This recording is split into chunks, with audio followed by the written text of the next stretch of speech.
आघाडीच्या सरकारच्या माध्यमातून तेव्हा भारतीय जनता पार्टीच्या आमदारांना कुठलीही निधी न देण्याचं म्हणजे फारच शिल्लक निधी देण्याचं तेव्हाच्या तत्कालीन सरकारने तेव्हा निर्णय घेतला होता। तेव्हा बजेटमध्ये खूप झालं तर 2-3 करोड रुपये आम्हाला बजेटच्या कामासाठी भेटायचे। 25-15च्या माध्यमातून आम्हाला 1 कोटी रुपये द्यायचे आणि तेव्हा विकास हा हिंगणा मतदारसंघामध्ये नव्हे तर जिथं जिथं भारतीय जनता पार्टीचे आमदार आहेत तिथे तिथे विकास थांबवण्याचं काम तेव्हाच्या सरकारने केलं। पण जसं निसर्गाला काही गोष्टी जे निसर्गाच्या विरोधात आहे जेव्हा ते होतं तर ते निसर्गाला पटत नाही आणि वेळेवर अशी वेळ आली की जे निसर्गाला पटणारं सरकार आहे तेव्हा महाराष्ट्रामध्ये 2-2.5 वर्ष अगोदर आदरणीय एकनाथराव शिंदे साहेब आणि देवेंद्रजींच्या माध्यमातून महायुतीचं सरकार आलं आणि त्यानंतर परत एकदा मोठ्या प्रमाणात हिंगणा मतदारसंघाच्या विकासाच्या कामासाठी आपण सुरुवात केली। मी प्रामुख्याने आपल्याला काय काय कामं आपण केली तर गोदनी नगर पंचायत, डिगडो नगर परिषद आणि निलडो नगर पंचायत या इथल्या लोकांची फार मोठ्या प्रमाणात मागणी होती आणि त्या मागणीला मान देऊन आदरणीय देवेंद्रजी आणि एकनाथरावजींच्या मागे लागून आपण त्यांना विनंती केली आणि मोठ्या प्रमाणात त्यांनी भडकन निर्णय घेतला आणि निर्णय नाही घेतला तर मोठ्या प्रमाणात निधी सुद्धा या आपल्याकडे आज जवळपास 7 नगर परिषद नगर पंचायत आहे हिंगणा मतदारसंघामध्ये आणि त्या सगळ्यांसाठी 40 कोटी रुपयाचा निधी महाराष्ट्र राज्याच्या माध्यमातून आदरणीय एकनाथरावजी शिंदे, आदरणीय देवेंद्रजी आणि आदरणीय अजितदादा यांच्या माध्यमातून आपल्याला 40 कोटी रुपये भेटली आणि तपशील समोर आहे। पण प्रामुख्याने आदरणीय मुकुल वासनिक साहेब जेव्हा खासदार होते तेव्हा त्यांनी वाडीमध्ये ग्रामीण रुग्णालय घोषित केलं होतं। फक्त घोषणा केल्याने होत नाही, त्या घोषणेच्या नंतर पाठपुरावा करून त्या घोषणा झालेल्या कामासाठी निधी येणं अत्यंत गरजेचं असतं आणि आज वाडी परिसर फार मोठ्या प्रमाणात वाढलाय। तिथे वाडी आहे, दौलामेटी आहे, लावा आहे, डिफेन्सचा मोठा एरिया आहे आणि लगत असलेल्या अजून भरपूर लहान मोठी गावं आहेत आणि या भागासाठी एक शासकीय रुग्णालय झालं पाहिजे अशी सगळ्यात लोकांची मागणी होती। मंजूर तेव्हा झाली होती पण त्याला निधी उपलब्ध नसल्यामुळे आपण त्याचा मागील वर्षभरापासून फार मोठ्या प्रमाणात पाठपुरावा केला आणि मला आनंद आहे की या सगळ्या महायुतींच्या नेत्यांच्या माध्यमातून त्या कामासाठी इतकी फॉर्मॅलिटीज आहे। मध्ये मी आदरणीय बंगसाहेबांचं स्टेटमेंट, हास्यास्पद स्टेटमेंट मी वाचलं आणि ऐकलं सुद्धा की हे जुनंच काम होतं आणि आमदार खोटे बोलतात म्हणून। आदरणीय बंगसाहेबांना मला विनंती आहे, ते महाराष्ट्र राज्याचे एक कॅबिनेट मंत्री होते आणि एका लहान मोठ्या माणसाने ज्याला अनुभव नाही आहे तर अशा माणसाने स्टेटमेंट दिलं असतं तर मला ते मान्य असतं, पण एका अनुभवी माणसाने नेत्यांनी असं स्टेटमेंट देणं हे हास्यास्पद होतं की जुन्याच कामाचं मंजुरी होती, मी कधीच त्याला नाही म्हटलं नाही, पण त्या कामासाठी निधी हे महायुतीच्या सरकारच्या माध्यमातून झाली आणि 22 कोटी रुपये आज त्या शासकीय रुग्णालयासाठी मंजूर झाले आणि त्याचं आता टेंडर सुद्धा मला असं वाटतं 2-4 दिवसामध्ये एक होईल आणि आपला प्रयत्न आहे की सप्टेंबरमध्ये आचारसंहिताच्या पहिले त्याचं भूमिपूजन आपण आदरणीय देवेंद्रजींच्या माध्यमातून करू, कारण का तो देवेंद्रजींचा जुना मतदारसंघ होता आणि त्याच्यासाठी आपण प्रयत्न करू। पण कुठेतरी बंग साहेबांचं मला थोडंसं दुःख झालं की एवढ्या सिनियर माणसांनी एवढं लहानसं आरोप माझ्यासारखा लहानसा कार्यकर्त्यांनी त्यांच्या पोराच्या वयाचा मी असेल त्याच्यापेक्षा लहान असेल पण असं लोकांना गुमराह करण्याचं त्यांनी स्टेटमेंट दिलं। मला त्याचा निषेध करायचा आहे आपल्या माध्यमातून आणि लोकांना सांगायचं आहे की इतके नियम बदलले आणि त्या नियमाला आपण एवढा पाठपुरावा केला आणि 22 कोटी रुपये मंजूर केला, त्याचा मला आनंद आहे। एक प्रामुख्याने मोठ्या प्रमाणात वानाडोंगरी आणि बुट्टीपुरी हा मोठा आपला भाग आहे, भरपूर मोठ्या प्रमाणात तिथे लोकसंख्या आहे आणि ह्या गावाचा पाण्याचा मोठा प्रश्न होता। मला आनंद आहे की वानाडोंगरीसाठी 141 कोटी रुपये मंजूर झाले, त्याचं टेंडरही झालं. वर्क ऑर्डर आता फायनल स्टेजेसवर आहे. काही तांत्रिक गोष्टी चालू आहे, थोडं निगोसिएशन चालू आहे, पण लवकरात लवकर त्याचं वर्क ऑर्डर देऊ. बुट्टीबोरीला 105 कोटीची पाणी पुरवठा योजना मंजूर झाली आहे. त्याचं पण टेंडर प्रोसेस आता जस्ट त्याची अवधी संपली. त्याचं पण लवकरात लवकर आम्ही प्रयत्न करू की ही कामाचं भूमिपूजन आम्ही लवकरात लवकर करू. आणि वाडीसारख्या मोठ्या प्रमाणात तिथे लोकांना फार मोठा त्रास नाल्याचा होता आणि मला आनंद आहे की 105 कोटीची बुहारी गटार योजनाचं काम मागील वर्षभरापासून सुरू आहे आणि चांगल्या मोठ्या प्रमाणात प्रगतीपथावर आहे. आणि येणाऱ्या मला असं वाटतं वर्षभरामध्ये ती योजना पूर्ण होईल. आणि प्रामुख्याने हे कामं आहेत, त्याचा तपशील बाकीच्या कामाचं मी दिला आहे. आणि एक महत्त्वपूर्ण काम मला असं वाटतं की जे महाराष्ट्राच्या इतिहासामध्ये फार कमी ठिकाणी असं झालं, त्याच्यामध्ये मोठीपुरीची जी म्हाडा कॉलनी आहे, ती म्हाडा कॉलनी एक 30-40 वर्ष अगोदर स्थापित झाली असेल, 20-25 वर्ष अगोदर स्थापित झाली असेल. आणि जेव्हा तो इन्फ्रास्ट्रक्चर तेव्हाचा होता, त्यानंतर त्या म्हाडा कॉलनीवर सगळ्यांचं दुर्लक्ष झालं. म्हाडा कॉलनीनी ते ग्रामपंचायतला हँडओव्हर नसतं केल्यामुळे तिथे जो बेसिक इन्फ्रास्ट्रक्चर होता, रस्ते नाले, ते 20 वर्ष 25 वर्ष जुने होते आणि त्याची एवढी परिस्थिती खराब होती. मी आदरणीय देवेंद्रजींच्या माध्यमातून त्यांच्या मागं लागलो. आदरणीय संजीव जयस्वाल साहेबांचा फार मोठा याच्या सिंहाचा वाटा आहे आणि या जुन्या कामासाठी जीएसटी पकडून जवळपास 10 कोटीचे निधी आपण मंजूर केली आणि त्याचं टेंडर झालं आणि हे सगळे कामं मिळून जवळपास 7 कोटी रुपये त्या कामासाठी मंजूर झालं. त्याचंही भूमिपूजन केलं, त्याचीही कामं सुरू आहे. आणि वेगवेगळ्या माध्यमातून आपण याची बेरीज मी केली नाही. या सगळ्या मोठ्या प्रमाणात मागील 2.5 वर्षापासून आपण मतदारसंघामध्ये काम करतोय विकासाचे. आणि खनिजच्या माध्यमातून मला असं आनंद आहे की 3 कोटी रुपये आपण ज्या शाळांची पटसंख्या जास्ती आहे, तिथे पोरांना चांगलं स्वच्छ पाणी भेटत नव्हतं, त्या शाळांसाठी 3 कोटी रुपये आरओ वॉटरचं आपण मंजूर केलं. ते वॉटर सप्लाय, ते आरओ सिस्टम पण सगळीकडे सप्लाय होऊन त्याचं पण म्हणजे सुरू पण झाली आहेत वॉटर आरओ सिस्टम अशा काही शाळांमध्ये जिल्हा परिषदच्या. आणि मोठ्या प्रमाणात आपली ग्रामपंचायत जिथे मोठी लोकसंख्या, अशा ग्रामपंचायतीसाठी आपण कचरा गाडी सुद्धा 1.5 कोटी रुपये मंजूर झाले, त्याचे पण ऑर्डर दिले. त्याचे पण कचरा गाडी लवकरात लवकर येतील आणि ती मला असं वाटतं 10-15 दिवसामध्ये त्याचं पण आपण ऑफिशियल वाटप त्या ग्रामपंचायतीमध्ये लवकरात लवकर होईल. स्किल डेव्हलपमेंट सेंटर दौलामेटीला फार लोकांची गरज होती, मोठ्या प्रमाणात तिथं बचत गट आहे, तिथे सुद्धा 3 कोटी रुपये चं काम ऑलरेडी मंजूर झालं, त्याचंही टेंडर झालं आहे. बुट्टीबोरी शहरामध्ये एसटीपी चं काम सुरू आहे, तेही 100 म्हणजे जवळपास 2 कोटीचं काम आहे. लावा ग्रामपंचायतमध्ये पाण्याचा फार मोठा एका सेक्टरमध्ये, एका भागामध्ये फार मोठ्या प्रमाणाचा त्याचा विषय होता आणि त्याच्यासाठी 50 लाख रुपये त्या विहिरीसाठी मंजूर आहे. 55 लाख रुपये मौजा, दैली आणि तामसवाडी पाणी पुरवठ्यासाठी मंजूर आहे. पण एक आक्षेप मी आता डीपीडीसीच्या मीटिंगमध्ये लावला होता की जल जीवन मिशन हा अत्यंत महत्वाचा आणि फ्लॅगशिप कार्यक्रम आदरणीय मोदी साहेबाचा आहे. पण कुठेतरी जिल्हा परिषदच्या पदाधिकाऱ्यांनी, माझा आरोप पदाधिकाऱ्यांवर आहे, जे निवडून आलेले, ज्या खुर्चीवर बसलेले पदाधिकारी आहे, त्यांनी त्याचा वाठोडा करण्याचा पूर्ण कार्यक्रम केला आणि जाणून बुजून हिंगणा मतदारसंघाचे कामं कसे होणार नाही, ज्याच्यामुळे आमदाराची बदनामी होईल, याचा त्यांनी भरघोस प्रयत्न केला.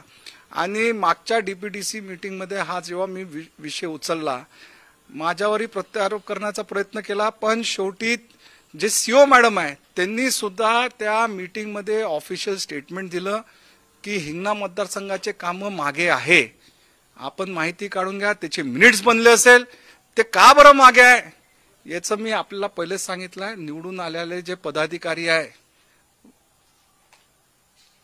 अध्यक्ष असो, उपाध्यक्ष असो, सभापती, आजी माझी, हे सगळ्यांनी जाणून बुजून हिंगणा मतदारसंघावर अन्याय केलाय आणि लोक त्यांना जागा दाखवल्याशिवाय राहणार नाही एवढं मी आपल्याला सांगतो.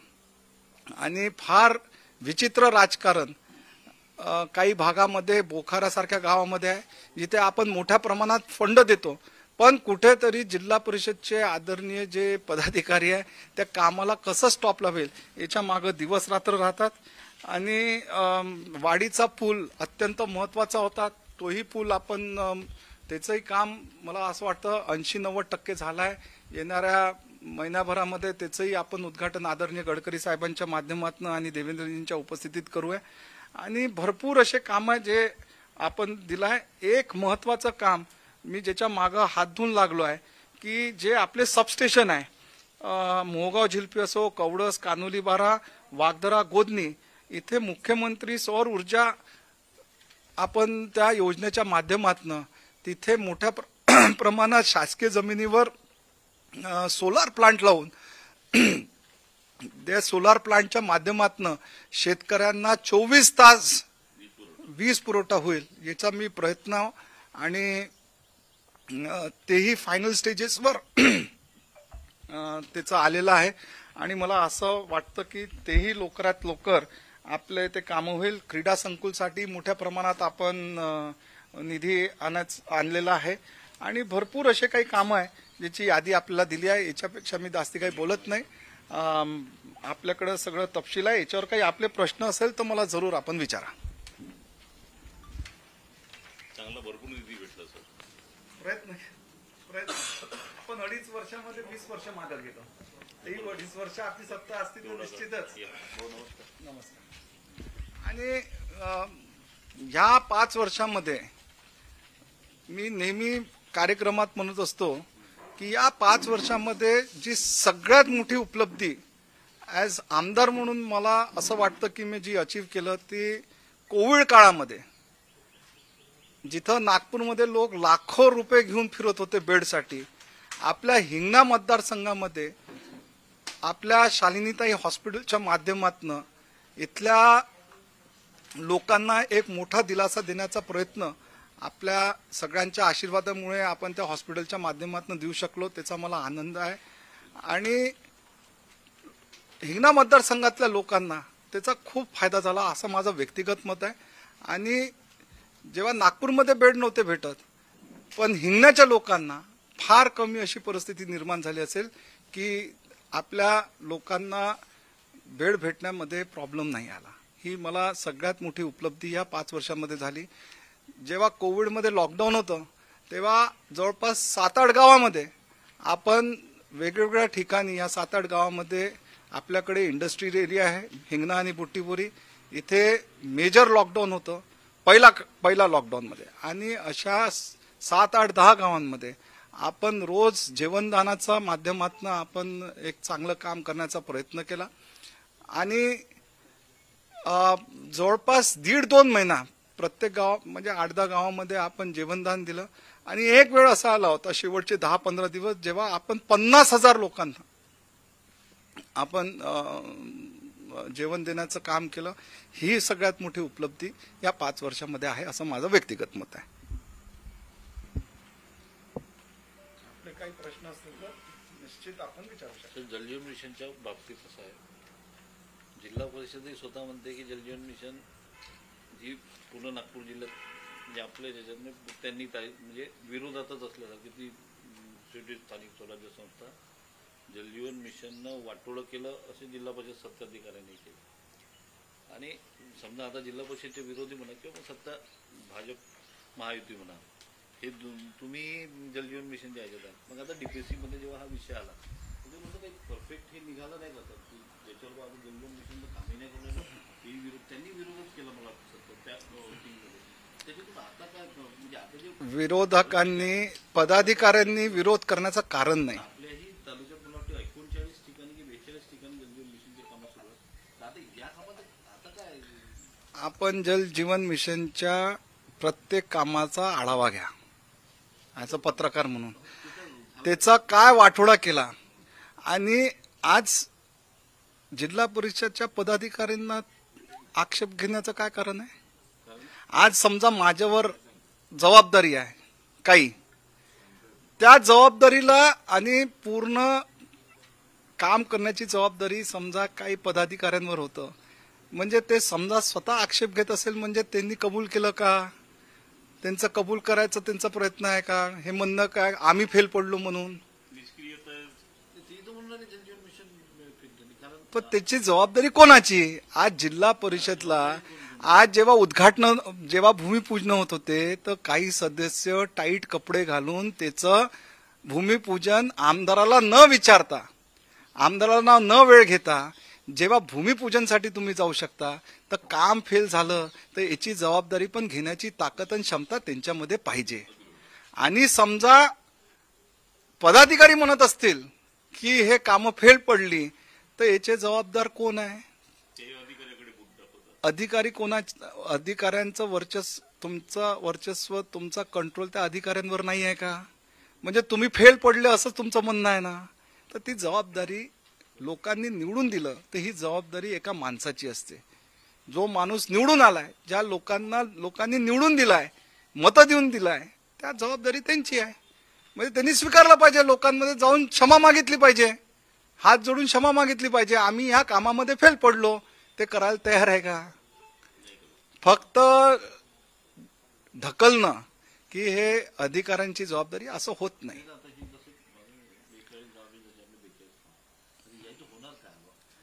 आता याची चौकशीचे आदेश आदरणीय पालकमंत्री साहेबांनी दिले आहे. त्या चौकशीचा अहवालसाठी आपण सगळ्यांनी थांबलो पाहिजे. त्याच्यात कोण जबाबदार आहे कोण नाही आहे? काहीच ठेकेदार, पूर्ण कामासाठी 4-5 ठेकेदार,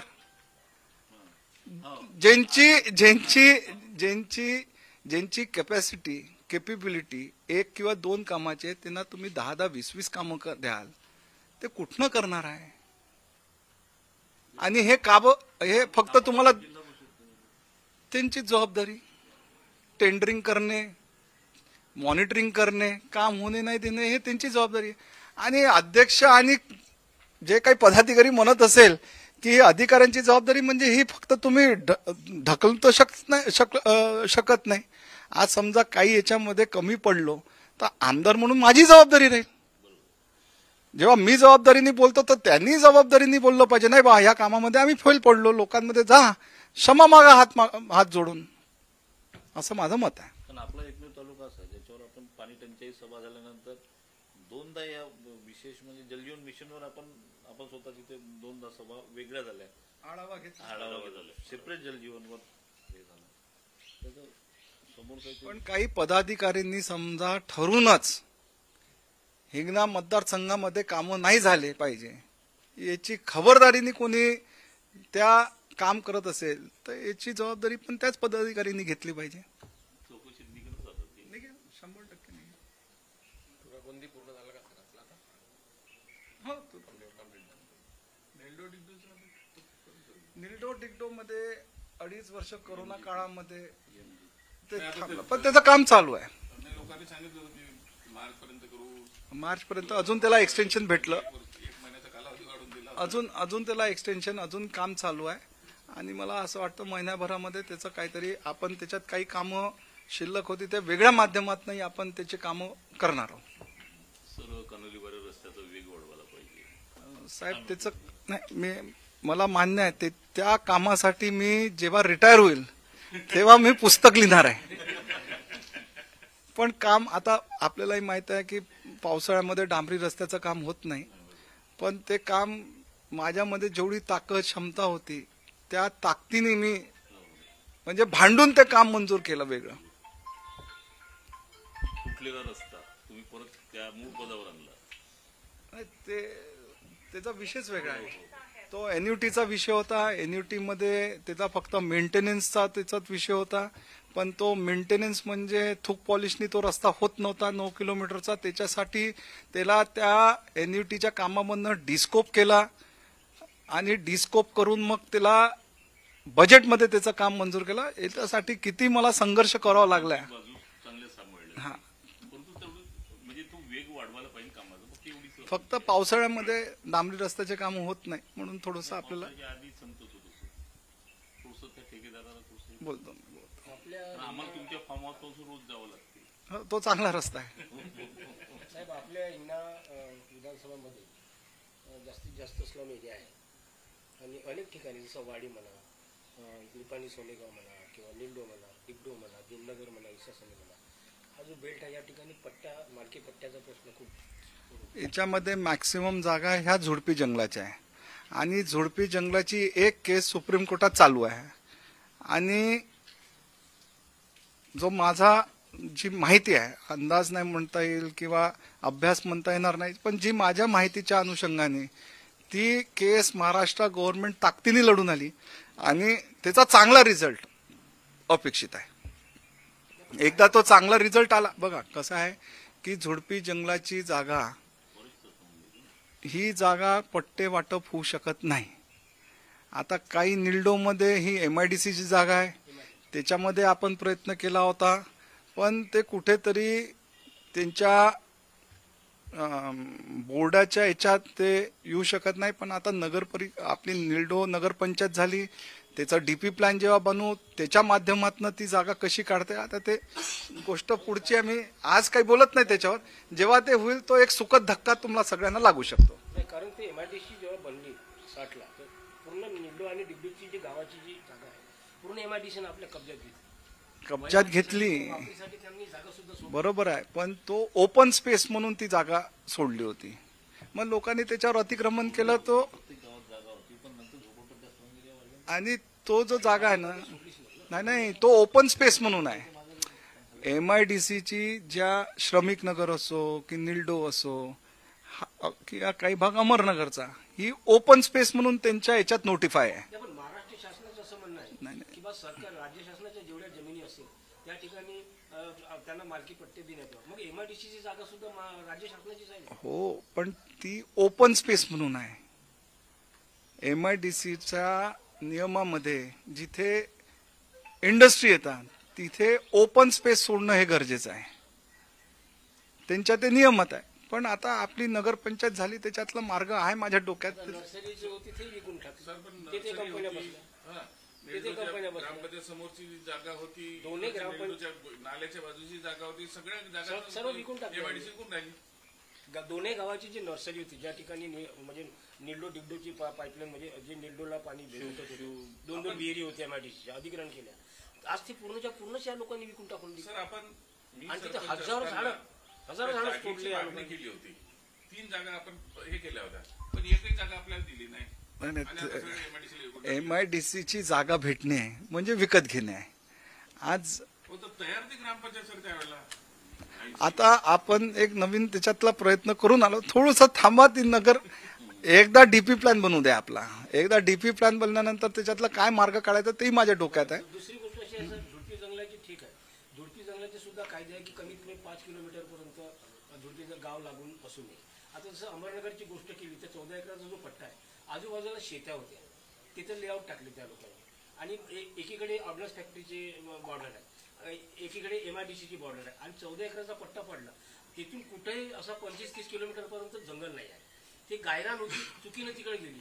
या हिशोबाने सुद्धा झुडपी जंगलाच्या झुडपी जंगल हा विषय असा आहे, एकदा 7-12वर चढला की आपली 7 पुष्टी निघून जाईल, तर ते निघत नाही. पण जिथपर्यंत सुप्रीम कोर्टाचा त्याच्यावर केसचा निर्णय हे येणं अपेक्षित आहे.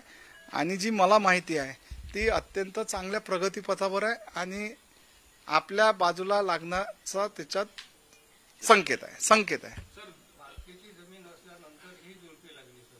हो ना, ते 7-12वर एकदा नोंद झाली मग त्याला अडचणीचं काय. नेल्डो बन्सीनगर पासून तर वाराणोगरीपर्यंत एकही लेआउट मध्ये एकही बगीचा किंवा फिरायला जागा असं कोणतंच काही नाही. आपण टाकलं बऱ्याच वेळा ते. आणि दुसरी गोष्ट, मग आता ही जी जागा आहे रेल्वेची, सेंट्रल गव्हर्नमेंटची, रक्षा मंत्रालयाची, तर त्या जागेला आता मोजणी झाली वाटतं, ते MIDC ला देऊन राहिले असं ऐकलं. त्याच्यातले 2 भाग आहे. त्या जागेचे 2 भाग आहे, एक गावाकडला आहे आणि एक MIDC कडला आहे. आज तिथे काय होत होतं, त्या जाग्यावर आजूबाजूचे जे लहान मोठे हॉटेल आहे किंवा काही इंडस्ट्रीज आहे तिथे कचरा टाकत होते आणि आजूबाजूच्या डम्पिंग यार्ड म्हणजे अनऑथराईज डम्पिंग ॲड झालं होतं आणि त्याच्यामुळे काही लोकांना तिथले जे स्थानिक रहिवासी असो किंवा ज्यांच्या फॅक्टरी असो त्यांना फार मोठ्या प्रमाणात त्रास होता आणि ती जागा पडली होती. त्याला आता आपण एक प्रस्ताव डिफेन्समधनही जागा काढणं हे काही सोपी नाही आणि ते काही निशुल्क भेटत नाही. ती MIDCला विकत घ्यायची आहे. एकदा त्याचा प्रक्रिया पूर्ण झाला तर मग डिगडो गाव आपण बघू की निशुल्क तर भेटणार नाही कारण का डिफेन्सनी पण त्यावेळी त्यांनी खरेदी केली होती आणि डिफेन्स कोणीही कुठलाही गव्हर्नमेंट एजन्सी आपली जागा निशुल्क देत नाही. तर एकदा यांची प्रक्रिया पूर्ण झाली मग आपल्याला अभ्यास करावा लागेल की ही जागा समजा आपल्या 2 रुपयामध्ये भेटते की 4 रुपयामध्ये भेटते की 3 रुपयामध्ये भेटते आणि तेवढे पैसे नगर परिषद खर्च करू शकते का. आज आपण प्रक्रिया करायची पूर्ण आणि समजा ती 3 रुपयात भेटत असेल डिगडो नगर परिषद 3 रुपये खर्च करण्यासाठी त्यांच्याकडे निधीच नसेल तर मग प्रयोग करून करायचं काय. सर तुमचं मुख्यमंत्री साहेबांसोबत चांगलं रिलेशन आणि महाराष्ट्रामध्ये सुद्धा चांगले रिलेशन. आता एक कंपनी आपली जे इंडस्ट्रीज एरिया आहे MIDC फक्त एक म्हणजे महिंद्रा अँड महिंद्रा कंपनी आहे ज्या कंपनीच्या बदल्यात 100 कंपन्या चालू आहेत. बाकीच्या कंपन्या अशा लोज आहेत. असा एखादा काही असा आता आपल्याला सांगतो नवीन जे एक्सटेन्शन बुट्टीबुरी आहे त्याच्यामध्ये 2 मोठ्या प्रकल्प एक सोलार पॅनलचं युनिट येऊन आलं मला त्या कंपनीचं नाव नाही आणि एक बॉटलिंग इंडस्ट्री डियाजो की काहीतरी त्याचं नाव आहे. 2 मोठे प्रकल्प हे ऑलमोस्ट फायनल झाले आहे आणि त्याचे मोठ्या प्रमाणात इन्व्हेस्टमेंट आपल्या नागपूर शहरात येणार आहे. MIDC इथली असो की तिथली असो नागपूरच आहे. नाही त्यांना कुठे या इकडे याव की तिकडे याव आपल्या भागात आली पाहिजे बस झाली. आता लोकांना फायदा होईल. एकटी महिंद्रा असं इथून तर तिथपर्यंत जायला वेळच किती लागते आता.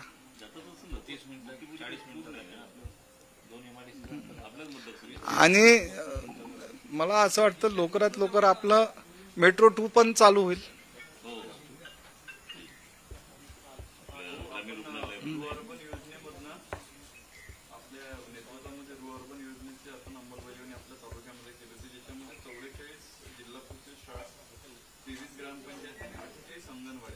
याला सोलर पॅनल लावण्याचं काम मी विदेशी कंपनीला दिलं होतं तर ते मेडाच्या माध्यमातून परंतु एवढ्याही ठिकाणची एकही ठिकाणी त्यांनी कनेक्शन जोडलेलं नाही आहे पण बिलं पूर्ण उचलतो. मला उचल केली. तुम्ही या गोष्टीचा पूर्ण जिल्हा परिषद त्यांनी सुद्धा पॅनल बसून ठेवलं आपल्या नेतृत्वामध्ये कनेक्शन दिलं. जिल्हा परिषदचं अर्ध काम ते रोजगार हमी आहे. कारण यांना मी तुम्हाला सांगतो जिल्हा परिषद हे पूर्ण रोजगार हमी करून आले. अर्धे तुम्ही अर्धे आम्ही. आणि आता अशी परिस्थिती आहे की इथे सोलर पॅनल लागलं असेल म्हणजे लागलेलं आहे तरी सुद्धा तिथल्या ग्रामपंचायतला दरवर्षी 30 ते 40 हजार रुपयाचा अतिरिक्त भूदंड येत आहे या म्हणजे 70-80 ठिकाणी. कारण अंगणवाडीचं बिल पण ग्रामपंचायत देते ग्रामपंचायतचं बिल पण आणि जिल्हा परिषद शाळेत. निश्चितच मी उद्या बहुतेक DCM साहेबांना भेटेल याचीही चौकशी करायला साठी SIT नेमाला सांगतो. SIT जाऊ प्रत्येक शाळेत ते लावून फ्रॉड आहे सर त्याच्यामध्ये प्रमुख काम केलंच नाही पण पैसा उचलला. जिल्हा परिषद 5 वर्षांमध्ये आणि त्यांनी सारी चौकशी केली नाही. असं आहे ना पेमेंट देण्याची चौकशी करायला पाहिजे होती. सिस्टमच आहे ऑडिट सिस्टमच असते त्यांचं. आणि त्यांना म्हटलं तर त्यांचं काय होतं माहितीये का की ज्या पर्टिक्युलर मी एजन्सीला विचारलं तर ज्या आमदारांनी या योजनेला राबवलं त्यांचं काम होतं म्हणे लक्ष ठेवण्याचं. आपणच मोजमाप करायला गेलो पाहिजे असतं. तर मी म्हटलं बा मग त्यांच्या सहाय्यावर नाही घेतलं पेमेंट फायनल करत असताना. हो ना. त्याची एजन्सी वेगळी होती म्हटलं. मग ऍक्च्युली त्यांनी जरी पुढाकार घेतला पण पेमेंट देणारी एजन्सी जरी वेगळी होती बळीचा त्यांचं बकरा काम बनवायला होतं पाहू फायनल टच करणं. चला अजून काही नाही सर व्यवस्थित बढिया चांगली बातमी बनते. डम्पिंग यार्डला थोडंसं आणि आनंद वाटला पत्रकार परिषद घेतल्याबद्दल.